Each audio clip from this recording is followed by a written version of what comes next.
few people significantly changed the course of history. Very few people still added the world map. Hardly anyone is credited with creating a nation state. Muhammad Ali Jinnah did all three. This is what's written by Professor Stanley Walpert in his book Jinnah of Pakistan. It is 25 December 2021. I am Wasim Raza from Italy and you are watching Globbal TV. Quaid-i-Azam Muhammad Ali Jinnah was born in 1876 and died in 1948. He was a staunch supporter of a separate state of the Muslims of the subcontinent based on Islamic values and teaching. The great leadership and struggle of Quaid-i-Azam Muhammad Ali Jinnah, which culminated in the establishment of Pakistan as an independent Islamic state on 14 August 1947, gave birth to the Islamic Renaissance and Islamic idealism among the Muslims of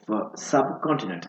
Muhammad Ali Jinnah's early involvement in political issues left him little time to devote himself to writing, but his speeches and sayings have been compiled by his staff and fans in several volumes. Most of his speeches are about the need for an Islamic republic for the 100 million Muslims in British India. In a televised address in February 1948, Quaid-i-Azam described the Islamic characteristics of Pakistani society in these words: the vast majority of us are Muslims. We follow the teaching of Prophet of Islam, peace be upon him. We are members of the Islamic Brotherhood, in which all are equal in rights, dignity, and self-respect. Not only are most of us Muslims, rather, but we also have our own history, customs, and the ways of thinking, attitudes, and instincts that convey a sense of nationalism. In a radio broadcast to the people of the United States in February 1948, the Constitution of Pakistan has yet not been drafted by the Constituent Assembly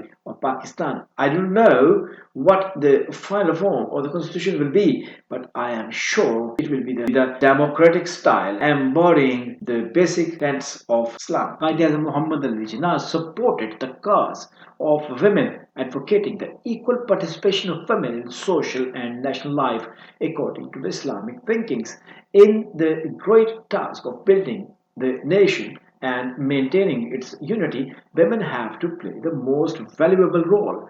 They are the basic architects of the role of the youth, who are the backbone of the state. I know the Pakistani Muslims women stand firmly with their husbands in the long struggle to achieve Pakistan. The last British Viceroy, Lord Mountbatten, rightly admitted that he tried very trick, but he could not shake Jinnah's resolve for Pakistan. Quaid-i-Azam Muhammad Ali Jinnah was indeed a true supporter of an Islamic republic. Let us study the message of Quaid and work for the development and unity of Pakistan. No doubt the role and the achievements of Quaid-i-Azam Muhammad Ali Jinnah have not been recognized on merits across the world today. The time will come when the world will come to know that Quaid-i-Azam, for his achievements for subcontinent and the people of the subcontinent against the British rule, his achievements were remarkable, and Quaid-i-Azam was a more greater leader than Gandhi, Nehru, and Patel. Till next, take care. Bye bye.